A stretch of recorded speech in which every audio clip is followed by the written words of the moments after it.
5, 4, main engine start. August 4th, 2007. Liftoff of the Delta II rocket with Phoenix. A rocket leaves Earth carrying a spacecraft on a suicide mission to Mars. The passenger? A robot geologist headed for the Martian Arctic. The hope? That Phoenix will unlock the mysteries of life on Mars. This is the inside story of its harrowing journey as it happens from the control room and from Mars itself.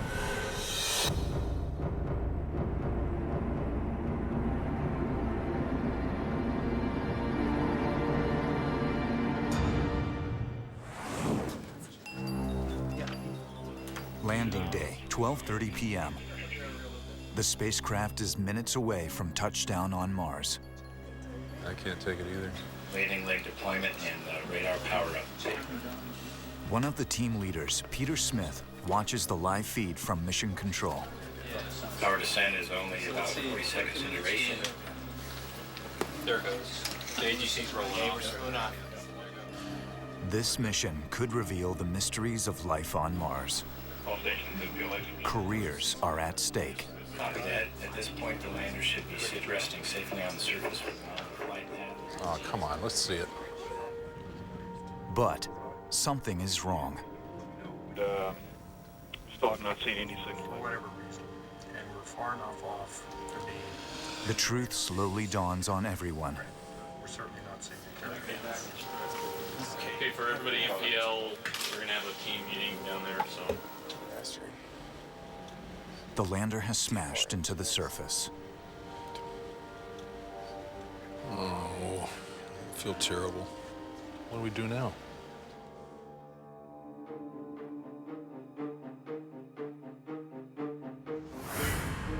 Confirm process separation. 9 years have passed since the Mars Polar Lander disaster. Now, Peter Smith faces this terrifying moment once more, this time with the Phoenix lander.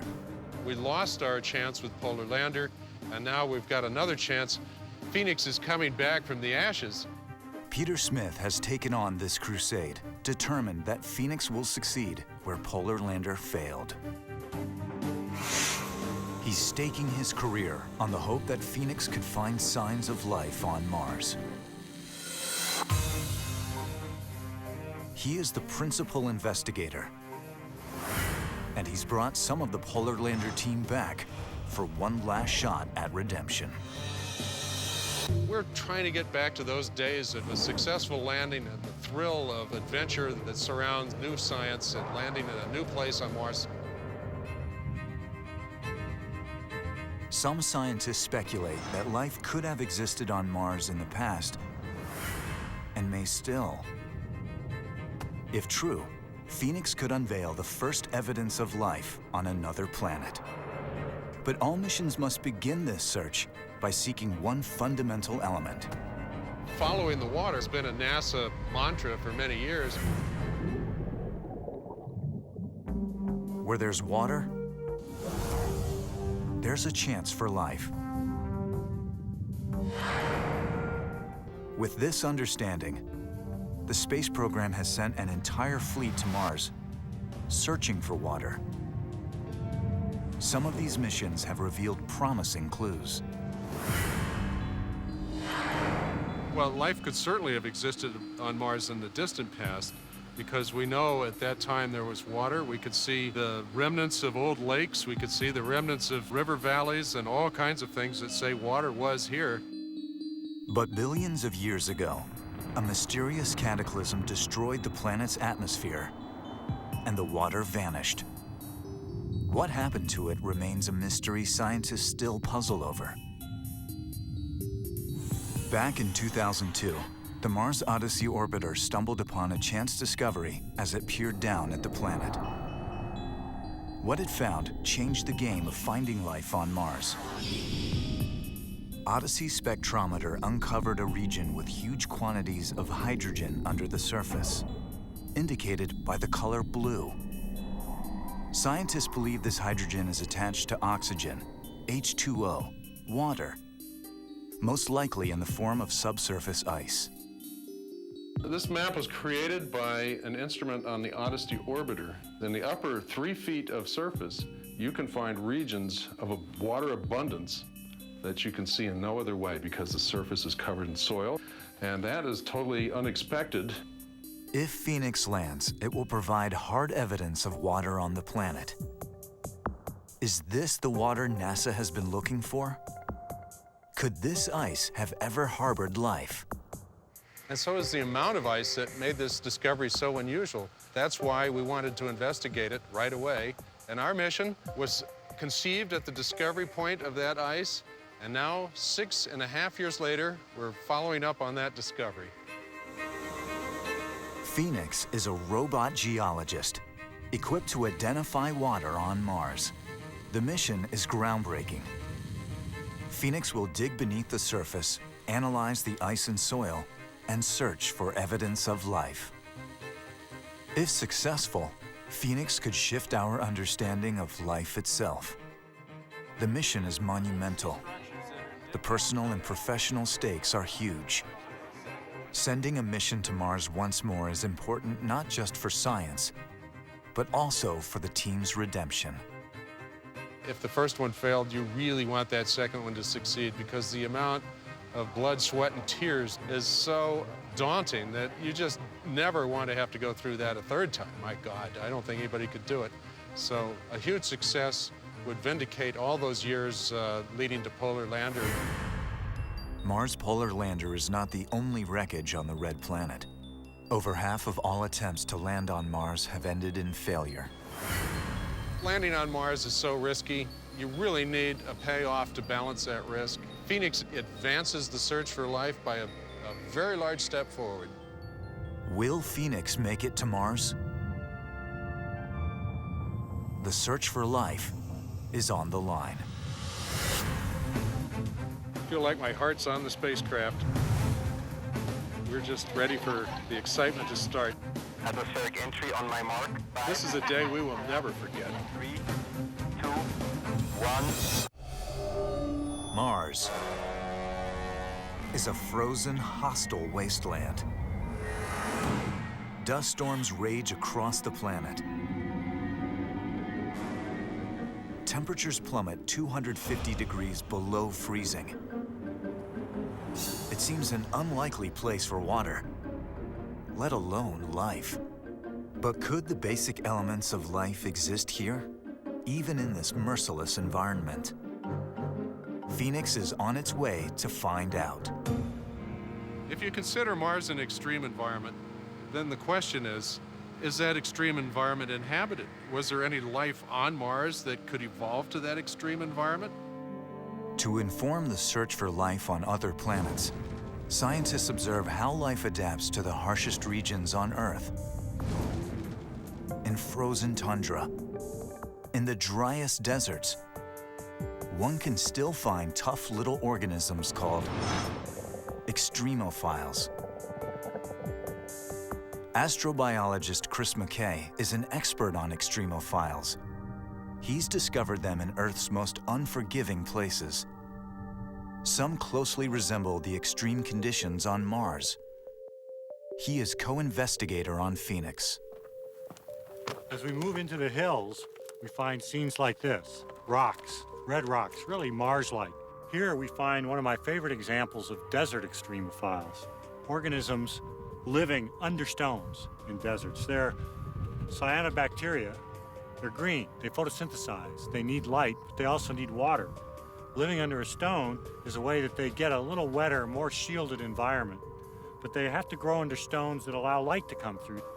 And about 1% of it reaches where these organisms are living, and that's enough light for them to grow. It's an example of how life has found a strategy to survive in an area that looks lifeless. We need to be on the lookout for that on Mars. Maybe extremophiles were able to make a living in a surprisingly inhospitable place right where Phoenix is landing 5 million years ago when it was just a little bit warmer than it is today. Even in deserts like these, life can exist if there are 3 essential elements: energy, water, and something called organics. Organics are carbon-based molecules that form all biological matter. life before it existed was organic materials, and they had to form the right chemical chains and molecules in order to create living creatures. Mars has energy from the sun. If Phoenix identifies water ice and uncovers organic materials, all the elements for life are there. And if all the elements are there, is life there as well?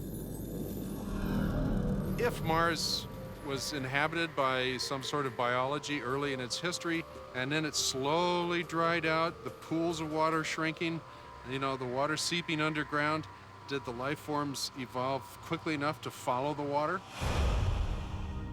If someone were to go to Mars and land on the surface, they'd see a terrain like this. No evident sign of life, evidence that there was water and it's now gone. When Phoenix lands on Mars, it's going to look out onto a surface that's also going to have cracks due to the ice below the ground. Phoenix is going to dig underground at the landing site on Mars and search the dirt and the ice that it's going to encounter for evidence of organic material that could be the result of past life. We might find there a different type of life, life that represents a second genesis. So right here in our own solar system, we might have two examples of life. And I'm looking forward to that day, and that day may come from exploration of Mars. If there are organics hidden under the Martian surface, Phoenix will be able to sniff them out with a soil analyzing instrument called TIGA. Heather Enos is the project manager for this crucial instrument. TIGA stands for Thermal and Evolved Gas Analyzer. TIGA is a very complex machine. It has given me gray hair. You can't see it, but it's there. TIGA is a hot little oven for cooking gases out of the Martian soil. So this is the TIGA that we've used here on Earth to practice for what we're going to do on the surface of Mars. And in this part of the instrument is where the soil gets dumped. We heat it to a variety of different temperatures and we cook the soil to get the gases to come off. Same as when you're boiling a pot of water. When it goes from cold to hot and it bubbles, you start to see the gases come off. And those are indicative of what is inside the water or the soil.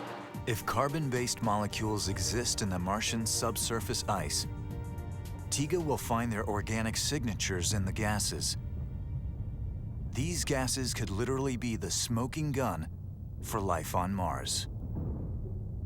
Living organisms undergo a decomposing process. One of the major things they leave behind is carbonates. And so if you're able to detect carbonates in the soil, that gives you an indication that there were living organisms.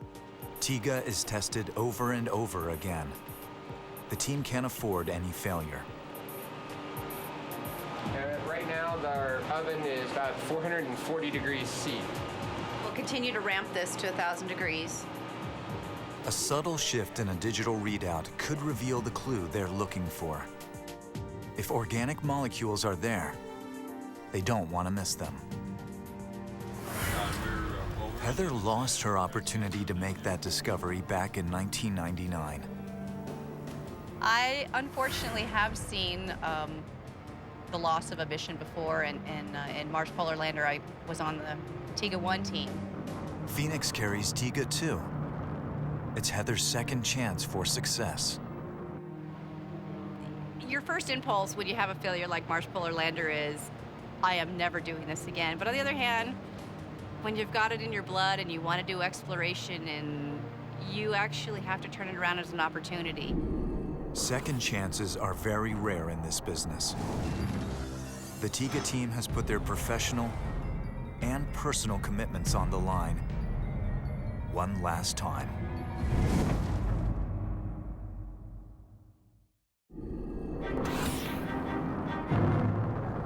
It all boils down to 7 minutes of terror. It will take 7 minutes for Phoenix to decelerate from nearly 13,000 miles an hour to a soft touchdown on Mars. This time, the pre-planning, the engineering, the timing, all of it must pay off. The 7-minute sequence is called EDL, for entry, descent, and landing. And it must be perfect. Entry, for 2 gut-wrenching minutes, Phoenix burns as hot as the sun as it hits the Martian atmosphere. Descent, a parachute deploys and breaks Phoenix's velocity to 150 miles an hour. Landing, rocket thrusters fire, bringing Phoenix to a soft touchdown. At some point in this sequence, the earlier Mars Polar Lander failed and crashed. If Peter Smith and his team don't find out why, Phoenix just might meet the same fate. As the principal investigator, you take ultimate responsibility for every part. If we have anything to prove, it's that old technology that goes back 15 years is still able to do its task. This time around, the engineers had to comb through the sequence of events that led to the loss of the Mars Polar Lander. They had to find and exorcise the ghosts in the machine. Any overlooked flaw could come back to haunt them. The technological conscience of this effort is the Jet Propulsion Laboratory's chief engineer, Gentry Lee. Success for Phoenix depends on staring the Polar Lander failure in the face and learning from those mistakes. From the very beginning, everyone associated with Phoenix has realized that this is a crapshoot. And Phoenix became a real project. The first thing that I did was I walked into the director's office and I said, okay, if we want to have a reasonable probability of success, we have to do analysis of approach, entry, descent, and landing like it's never been done before. Otherwise, we are not going to succeed. There is reason to worry. The Phoenix project cost $457 million. That's a lot, but nothing compared to the billions of dollars most Mars missions cost. To fly on this small budget, the Phoenix team must recycle an older, canceled vessel based on the same design as the failed Mars Polar Lander. It was like saying, okay, I want to build a car. I can't afford to build a brand new car. So I'm going to go first to the parts place and see if I can find some things that I can make into a spacecraft. This Phoenix must rise, not from the ashes, but from a pile of spare parts and discarded hardware. The key to flying a mission like Phoenix is to understand what you've got. So what we have had to do is meticulously go through and list all the bad things that can happen, and one by one, try to hammer them down to naught. Engineers know the EDL sequence is where Mars Polar Lander went horribly wrong. They investigate all the possible culprits, the radar, the parachute, and the thrusters. They start with one of the prime suspects from the '99 crash, the radar. So the radar has to tell you as you're coming down where Mars is. The radar's problems fundamentally stem from the fact that it was designed to operate in an airplane on Earth. Lifted from an F-16 fighter jet, the Phoenix radar is not designed to guide a landing on another planet. Mars conditions differ greatly from those on Earth, which could lead the radar to produce false readings. To adapt the radar to land on Mars, the engineers must first understand the radar's quirks. At Edwards Air Force Base in California, they tie the radar to a helicopter and drop it from thousands of feet in the air. It's the closest simulation to a Mars environment they can find. But the tests reveal some quirkiness with the radar. Sometimes it would lock onto the wrong thing. This particular radar was derived from an airplane radar. And an airplane radar wasn't used to having to distinguish between one or more objects. So when the heat shield goes off, it's possible that the radar can see the heat shield. And that could confuse it. Whack! You smash down the ground. Sending this radar as is to Mars is not an option. If it doesn't do exactly what you want it to, knowing what it's going to do, you can work around it and figure out a way to make it work. The solution? Install computer software which can differentiate the Martian surface from false echoes as Phoenix descends. I believe that we have tested it to the point where we understand all the idiosyncrasies of that radar.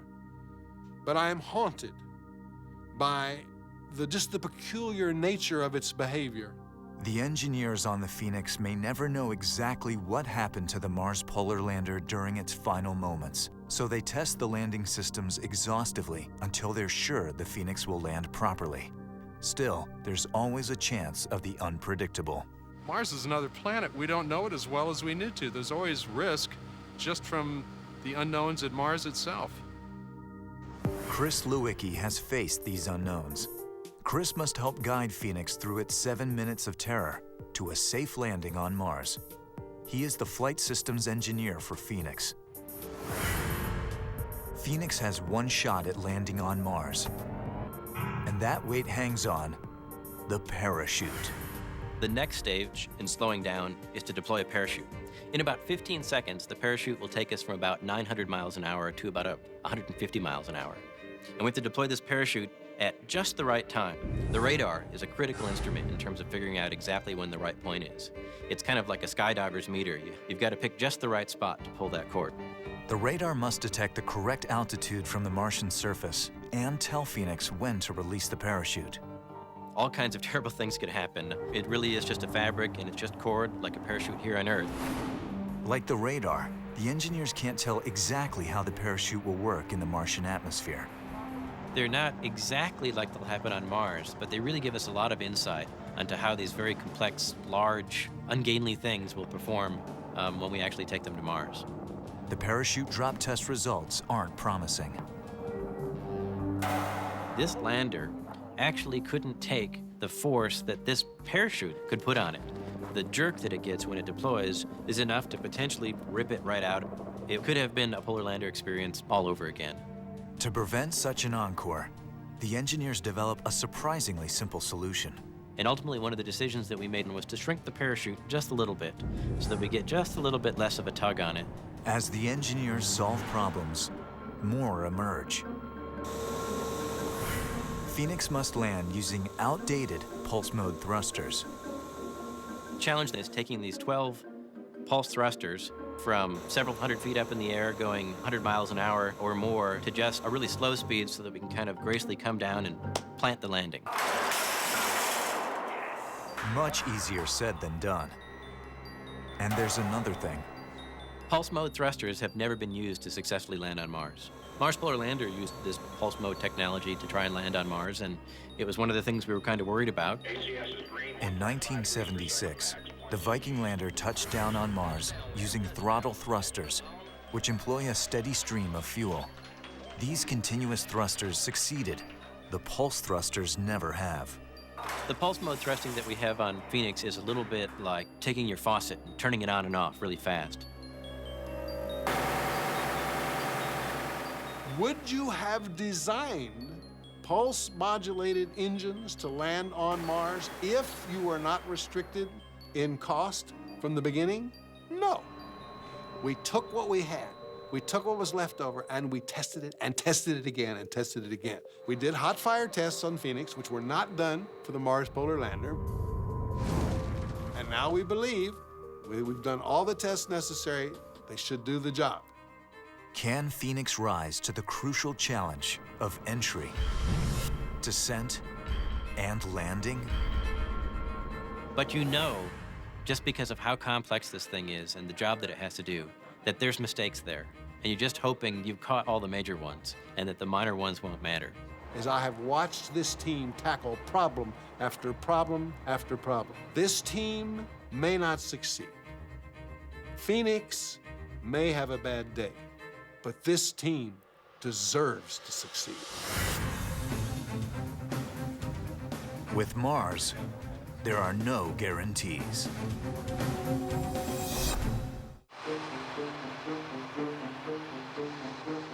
The engineers are under the gun. To give Phoenix a shot at safe landing, they've worked out problems with old technology. Now time is the issue, as the launch date quickly approaches. The new challenge is to put Phoenix on a rocket and launch on time. Getting ready for launch is always a race, and it's a race against yourself, a race against time. Launch dates can make or break missions to the Red Planet. Earth and Mars orbits align only once every 2 years. And if you miss that launch date, your mission is over just because the opportunities are so few and far between. Heather Enos and her team feel the pressure more than anyone. We were in our final testing, and the TIGA just wouldn't cooperate and wouldn't work. It put us pretty far behind. The heart of the science mission rides on her instrument. It's designed to sniff out water and the signs of life. Phoenix can't fly without it. It was very stressful. I mean, the team was working, 7 days a week, 16, 17-hour days. We made it, but we literally were the last payload on the spacecraft. Under strict military security, an Air Force Globemaster airlifts the completed Phoenix from Lockheed Martin in Colorado to the launch pad at Cape Canaveral, Florida. It arrives just in time for launch. Phoenix is bolted to the Delta II rocket and set for liftoff. And then, a bad omen. As storms build over the Florida Panhandle, lightning strikes the launch pad.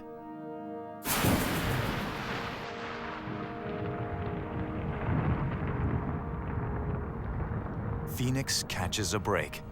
There's no harm done. NASA gives the final go-ahead just before dawn on August 4th, 2007.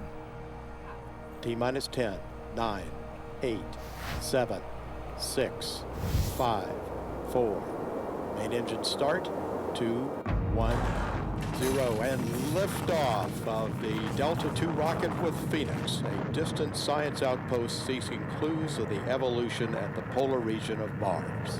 Watching the launch of Phoenix was very, very emotional. Surprisingly, I started crying during the launch. I mean, as soon as it hit the sky and it was on its way, I think it was really feeling like, okay, we're finally on our way, as well as I'm letting it go feeling. So I actually was very emotional.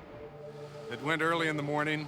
The sun wasn't up yet. In the nighttime launch, it lights up the sky like a sun rising. And it felt so important to get our spacecraft properly off the Earth and get it moving towards Mars.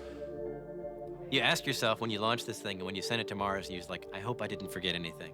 I hope I didn't forget to tighten that screw. I hope I didn't forget to put that piece in the software.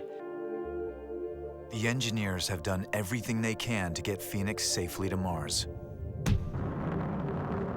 During the spacecraft's 10-month journey through space, the science team prepares for the real work of the Phoenix mission, the quest for life on the red planet.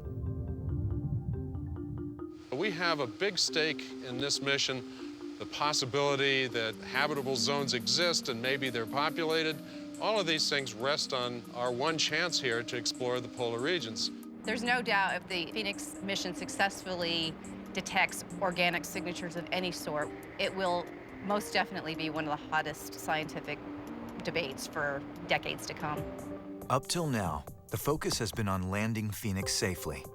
But once it's on the surface, a whole new set of technical challenges begins. To operate a very complicated arm from tens of millions of miles away is a very difficult task. On the Earth, when we talk about robotics, we usually mean joysticking, where you can see what the rover sees and you can steer it. When you're on Mars, the joystick idea doesn't work, because when you send a command to the robot on Mars, it takes 15 minutes to an hour to get there. All commands sent 50 million miles away must be carefully planned. How will Phoenix respond and work with the instructions it receives from Earth? To cut out the guesswork, the team has built an exact replica of the Phoenix. All the commands are tested here first at the University of Arizona. It's a safeguard designed to head off disaster on Mars. Okay, this spacecraft is a bold adventurer, actually. This spacecraft is doing what I always wanted to do when I was a child, and that is fly to Mars. In order for our science team and for our operations team to be able to feel comfortable operating our spacecraft, which is now on the way to Mars, they have to have done all of their procedures before in a test bed. So everything we're going to do on Mars, we do here first. This spacecraft has all the senses that a human being has, and it's going to be our eyes, our ears, our nose and mouth, so forth on Mars. What we have is like the human. We have an arm that can reach out and grab things. It can feel the surface. The arm is being watched by our set of eyes here. This is this camera. I know the whole thing doesn't look human, but it acts human. This unit over here, the TIGA instrument, is kind of like an electronic nose. Like you might crush leaves from a plant to get a good sniff. It actually heats it, and then it can smell the vapors coming off. And over here is our weather sensor, and it can understand what the environment is like. So we sense and feel the environment on Mars just like a human would. And even though you and I can't go there, we can send this robot there to tell us exactly what it's like. But it's all theory until Phoenix faces the reality of Mars. If we land safe and we're never able to figure out how to get the arm to bring a sample and put it into the camera, we'll be laughed at. We'll be on Jay Leno. Landing day. Well, one thing we know from the orbital. After 10 months in space, Phoenix is just hours away from its encounter with Mars. I am actually really scared. In Tucson, Heather Enos heads to the University of Arizona. She's faced this day before. I was on the Mars Polar Lander team in 1999. I was at the University of Arizona listening live for the feed of a positive confirmation of a landing, and we'd never got it. That was probably one of the worst days of my life, and I certainly wouldn't want to repeat it.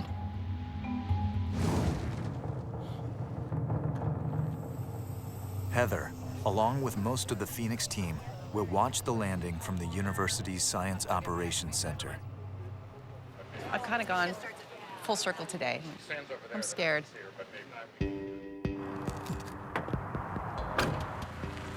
Chris Lewicki is going to Denver, Colorado. He'll be watching the landing with the team at Lockheed Martin, where the Phoenix was built. There's nothing like entry, descent, and landing. Probably go through some feelings of anxiety and worry, you know, where you think you might die while we're going through EDL. It's pretty rough. You know, this is where we're going to find out what people are made of. We're going to find out what our spacecraft is made of. With just hours to go before Phoenix hits the Martian atmosphere, pressure mounts.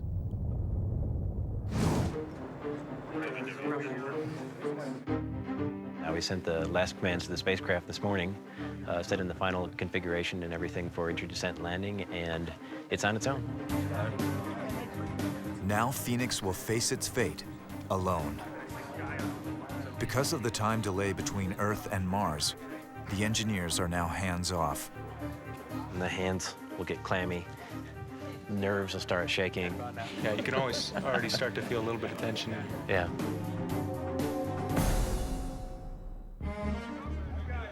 Chief Engineer Gentry Lee is 1,000 miles away at the Center of Operations at NASA's Jet Propulsion Lab in Pasadena, California. There we go. He'll watch from here. Imagine working on this job for 4 years, and now, today, in 3 hours, you're going to find out whether or not you did it all right. Almost there. Almost there, one way or another. And all we can do is sit and wait and hope. It is drama of the highest kind. Just want to wish you father good luck. Thank you, Steve. Godspeed, man. All eyes are on Peter Smith, the man in charge of the mission. I'll watch you later this It's been a long time waiting for this moment. I feel like my heart's on the spacecraft, and we're just ready for the excitement to start.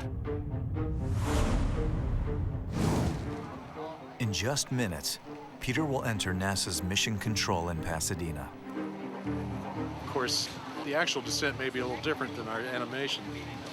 I hope not, but it might be. When we come out, we'll be safely on Mars. So. As Peter heads into Mission Control, he prepares himself for the moment of truth. We just got to wait to see what the dice will give us.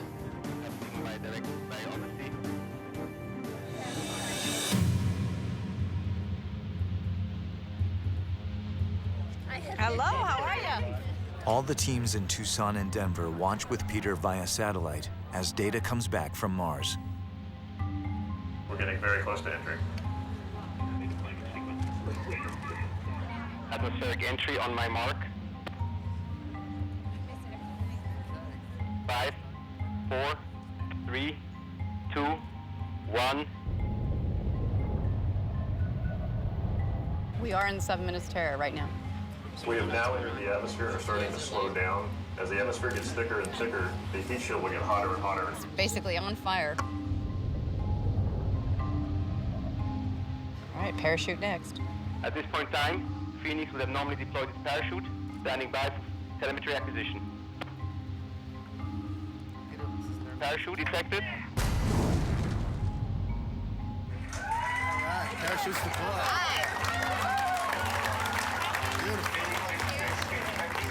More. We have data lockup.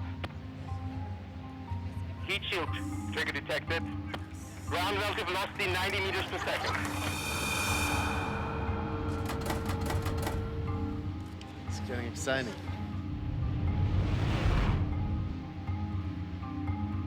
Radar reliable.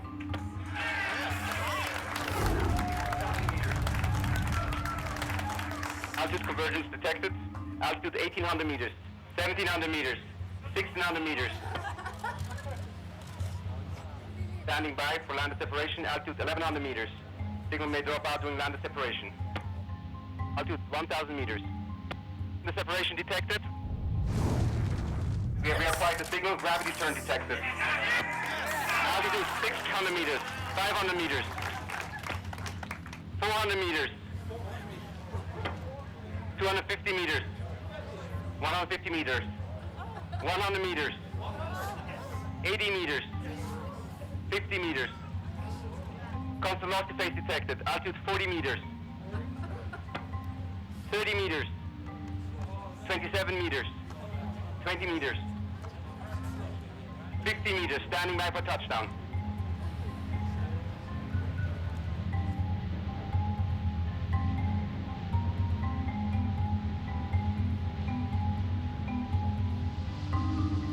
Touchdown signal detected. Sequence initiated. Helium vent detected.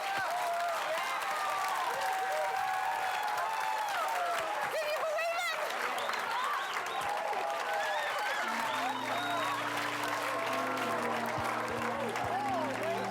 We're there. We're actually landed and we're safe. Everything went off without a hitch. It was. Yeah, I don't think it could have gone better. Yeah.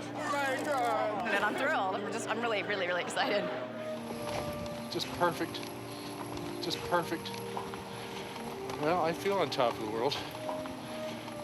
Peter is on his way to the press conference to announce the good news to the world.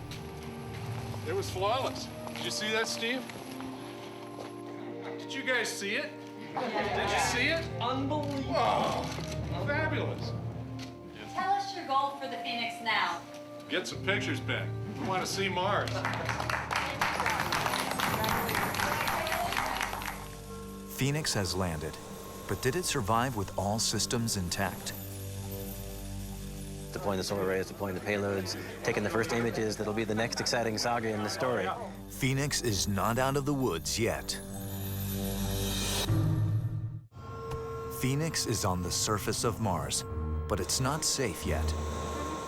The Martian Arctic could freeze the robot.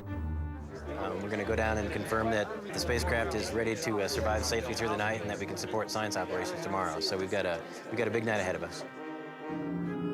Its solar panels must unfold to power and heat the machine. It's up to Chris to make sure the power turns on. I will be a person, if you're looking around the room, who does not yet look relieved, because there's still a lot of things that have to happen. We have to deploy solar arrays so that we don't die the first night. The team eagerly waits for the next transmission from Mars. That means 7 minutes from now, we will start receiving our first downlink for the surface. They brace themselves for the worst. Chris has prepared an emergency protocol in case things go horribly wrong. But if Phoenix receives power, its instruments should work, and images will tell the story.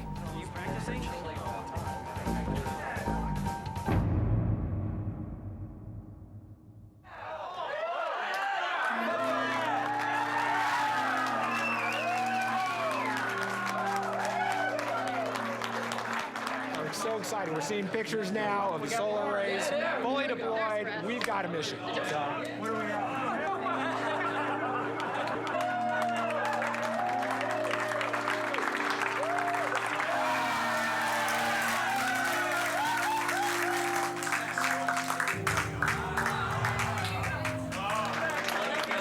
Oh, it's incredible. This is how it's supposed to happen. Both solar arrays are latched. Our batteries are fully charged. It's just plain. That's plain perfect, isn't it? It's just plain perfect. Welcome to Mars. And as for those emergency protocols, And as you can see from the images, these procedures are clearly not necessary. So now we're going to rip them. Maybe we'll take them out in the parking lot and burn them. Put some muscle in the tin. Ah, yeah. Does it feel good? Yes. Yeah, keep going. Yes. There, PI 1216. Right there. There's a good one. Oh, yeah. Just as satisfying. Burn it. Congratulations. Phoenix has survived the landing and now joins the operational fleet of spacecraft exploring Mars. The Mars Reconnaissance Orbiter passes overhead and captures this historic photograph of Phoenix landing on the red planet. Safely on the surface, the Phoenix camera documents its triumphant touchdown. And the first images ever from the surface of the Martian Arctic. As the photos from Mars fascinate the world, Peter returns home to the University of Arizona. It doesn't get better than this. And this is such a fulfilling feeling after 6 years of thinking about this project. I'm able to head home to the operations center, symbolically bringing the keys to the spacecraft with me so that our science team can now start their science mission. If we can actually find some organic materials and believe they're from Mars, that's going to change everything. You watch.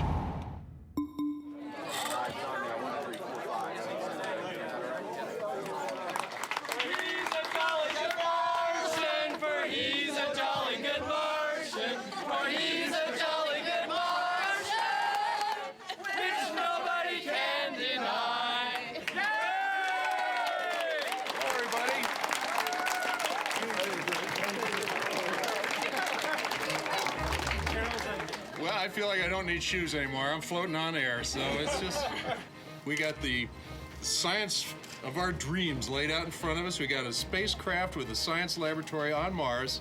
Now the baton is passed to the science team.